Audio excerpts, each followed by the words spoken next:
Thank you. I'm Jeff Steyer, Senior Fellow at the Risk Analysis Division Director for the National Center for Public Policy Research, a shareholder.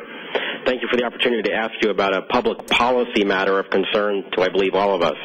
Our question is about public access here in the United States to investigational drugs that have not yet been approved by the FDA, commonly referred to as compassionate use policies.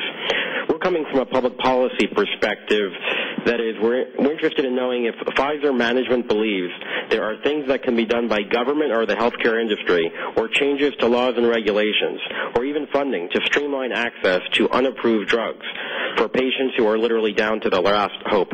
We know this is an extremely difficult area for policy making, but are improvements possible? Are there ways to make it easier for patients to apply for compassionate use, for example, or for drug companies of all sizes to be able to say yes to compassionate use requests when medically appropriate? What can be done to make this system work better for all involved? Thank you. Thank you for the question. I think it's very important that it's becoming a wider question in today's society.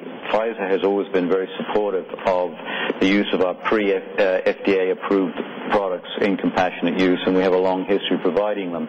I would say, to answer your question more broadly, that the pharmaceutical industry, as represented by its trade association, PhRMA, is having dialogues with the FDA and with other stakeholders on how to improve and to simplify the access of people to compassionate use, balancing it with the ethical needs to run clinical trials that will produce the evidence that will allow a larger population to use those medicines knowing their safety and knowing their efficacy. But it is a difficult question. It's one that we are addressing, and I understand the urgency in that. So thank you for the question.